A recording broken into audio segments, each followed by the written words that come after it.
Good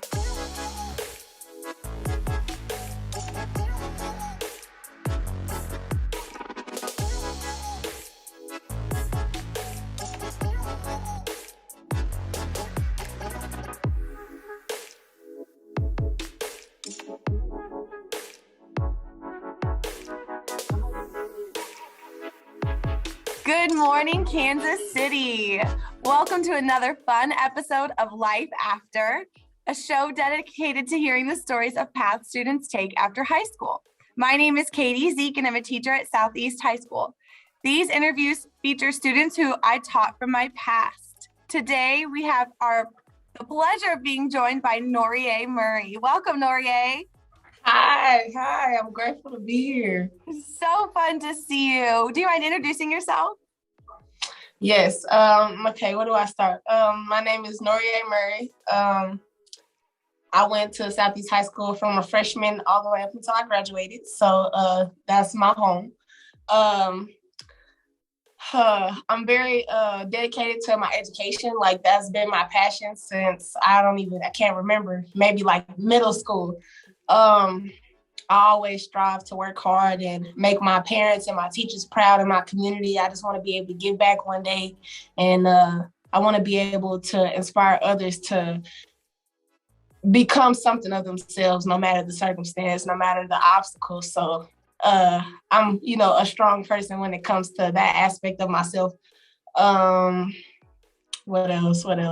I'm funny. I'm a little crazy, but but I think that's a good thing. If you don't have a little bit in you, then you're actually crazy. Yeah.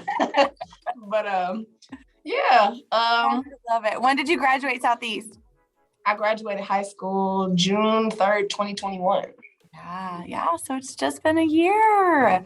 I mean, not just 10, but this is your first year out of high school.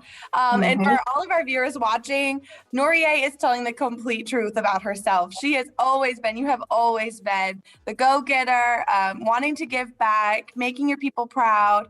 And I'm so glad to hear that that's still part of your goals for yourself still.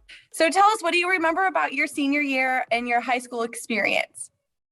My senior year was very different from regular senior years. As we know, it was during the times of COVID. So it was majority of my year was online. And even with it being online, I still felt the connection to my school, being that I had been there, so I knew like what I was dealing with. Yeah. So it wasn't that hard. And being that I was in my senior year dealing with this, I had already had a few months out of my junior year to get used to this kind of schooling. So, my year was definitely different, but it was still enjoyable in in its ways.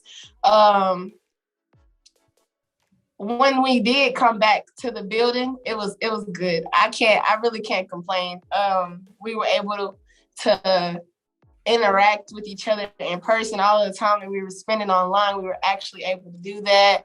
And I was able to see a lot of familiar faces that I missed. And just, being back in the building, it was good. It was a good senior year. I wouldn't complain. I'm so glad to hear that. I know that it was hard during the midst of it all and all of the uncertainty, and to hear that you feel good about it and how it ended means so much, because you didn't have the class elections and big picture days and prom and all of those things that make senior year wonderful. But they did go all out for your graduation. Yes. So what was graduation like? For me, graduation was everything. Like I tell people at Rockhurst still to this day, my graduation was like the best day of my life. Not only just because I did it, but because I did it as valedictorian, and because I have been through a lot in my 4 years and my time in my life. I've experienced a lot of pain and like things that would throw a lot of people off track. And I was able to keep going and have, a strong heart and a humble mind, and like just know that, I can get through anything that I put my mind through. So that graduation day for me was the icing on the cake, the cherry on top. It just, the adrenaline rush made me want to graduate again. Like, I know that I'm going to, because that day was very special for me. So I commend Southeast. I commend all the people who were able to bring that together, because that day was very special for me. So, yeah. I know. I loved that for you. You all deserved it. Being at Arrowhead and being on the big stage, you giving your speech. For any of our viewers watching, you can go on YouTube and find her speech. It was one of the best. And that all came from your hard work. And like you mentioned, and I was hoping you might share with our viewers a little bit about the hardships in high school that could have set you back, but you used it as motivation to move forward. So when I was a sophomore in high school, actually when I was a freshman in high school, I had built bonds with friends and things of that nature. And when I got to high school, that's when I started to lose people, like lose friends. I started to see that my friends were, being murdered and things of that nature. And that was kind of tough, because I had never seen anybody my age go through something like that until I got to high school. So that was already hard within itself. My sophomore year, my biological father committed suicide. And that was the hardest thing I've ever experienced. The pain, everything, I can feel myself becoming emotional, because that was hard. It was very deterring. Yeah. So I'm just grateful, that I was able to get through those times. I went through depression for months after that. I would talk about it in class. I would talk about it to the janitor. I just needed to talk about it to get through it. So yeah, I went through a lot. Even within my junior year, I lost my auntie to liver cancer in no time. It was we found out, and then it was boom, gone. It was no time to fight. It was not really a lot of time for anything. So, I've dealt with a lot of death and pain outside of death and things of that nature. So I just encourage people, use that pain, use those things to put you forward. You got to think about your life and your future and everything that you want for yourself. And when that happens, you got to know hey, this person would have wanted me to do this, or let me do this for myself, so I can feel, the satisfactory of knowing they're happy with my decision to keep going and keep fighting. So I just, through the pain, you just got to keep going forward. Amen. I know. And I told you this, I tried to tell you this often, and especially on graduation day, but he would be so proud of you, extremely proud. And I am so grateful that you have found the strength to keep going and to figure out what your life is going to look like, and not only do it for him, but do it for yourself and anybody else who has experienced loss like that. Right. You're an inspiration, my dear. Thank you. Thank you. Thank you. So then you graduated. What happened then? What's freshman year of college feel like for you? Freshman, okay, it's been tough. I want to be honest with everybody. It has not been the easiest walk in the park, but it's good. It's a very big adjustment, not only from the curriculum and how college works, being out of home and being on campus and kind of learning the lifestyle of living in a dorm and having roommates and things of that nature. It's a big adjustment from being at home with your people or something like that, and then just going to school and things but it's fun. I mean, college has had its fun times so far. I joined the BSU organization, that's the Black Student Union, and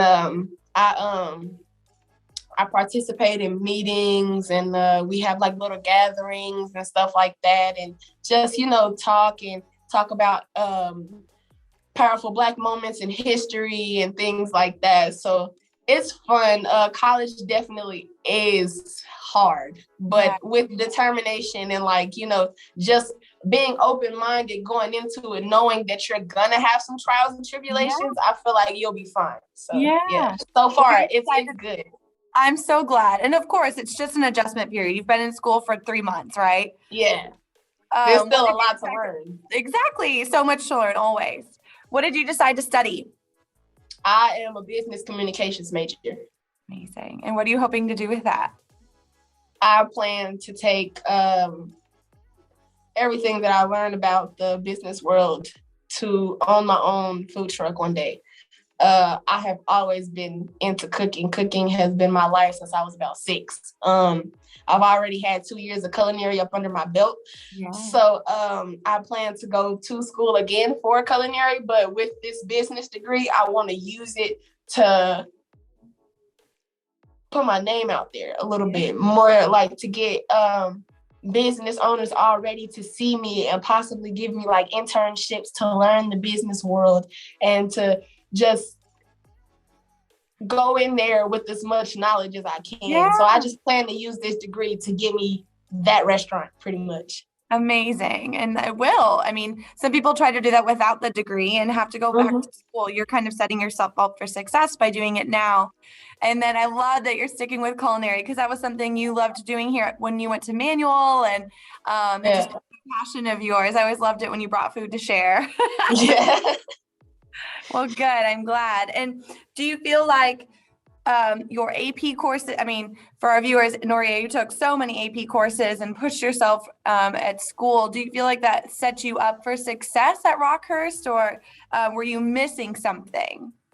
I feel like the AP courses set me on a path to prepare myself for what I was getting ready to endure, because I do have like a lot of essays and like the due dates and things like that, and the rubrics and things, they're more strict. And with my AP teacher, Ms. Zeeck, she made sure that she implemented those rules. Like, these are the due dates, these are rules that we follow as AP students. And she pretty much put me on that path to see what it was really going to be like. My other teachers definitely put me on that path, but this AP class was harder, and it required more compassion and more attention. So she definitely put me on that path. Good. I'm glad. I'm going to remind my current AP students of that when they complain about writing a big paper. Yeah, you might want to take that and wrap it up and get it together, because once you get here, it's about 5 teachers or professors that's gonna lay it on you. Yes, absolutely. And that's the point of AP, right? Is to get you prepared for college. And I'm so glad that you decided to take those classes. And so as we think about like the transition from high school to college and studying in your first few months, I want to end our interview with advice. Do you have any advice, or were you given any advice that you would want to share with our viewers? My advice from my experience so far is to trust your gut. There are going to be people who are going to lay different methods of studying, reading, whatever the case may be. They're going to lay different methods on you. And you have to know you to be able to find out what method works for you. Because not all of them will. Like, they won't. So I would just say, don't go in thinking that you got it. Go in humble. Watch out for things. I would read the rubrics to every class. Read the rubrics. The syllabus. Yes, or the syllabuses. Yes, read them. You have to. If you don't, you are going to be surprised what's going to happen. I would say devote a lot of time to studying. Have time for yourself, and have like your you time where you just clear your mind and get back ready to do more work. But I would definitely say, like, have a set time, plan things out. You can use a planner, you can use your calendar, whatever the case may be. Just kind of plan things out and like have time slots. Okay, I'm going to study for biology here. I'm going to study for whatever, this, that, and the third. Plan your time out, because if you don't, the studying is not going to be easy, like, at all. Yeah. And it requires studying in college also requires you to think outside the box. The answers are not dead in front of you. You're not reading the answers. You have to think. You have to apply pressure to understand what's going on. Mm-hmm. So I would just say, go in determined, take care of business, separate your time slots out for what you're gonna study for, and talk to your advisors. Like, talk to counselors, talk to whoever you feel may help you. Use your resources. They are there for you. So use them to the best of your ability. If you feel that you don't have it, if you feel that you do, just to stay above, always talk to somebody, because there's always somebody that can help you. So, yeah. That is wonderful advice, and amazing that you learned that just in the first few months of school. Yeah. Noreau, thank you so much for taking time out of your busy schedule to be with us this morning. And thank you to all of our viewers for watching. It is an absolute pleasure to meet you and catch up with you. And we hope with these conversations about your career path, it might inspire others to try something new in their pursuit of success. Thank you for being here, and thank you to Kansas City for listening to us today. Thank you so much. Bye.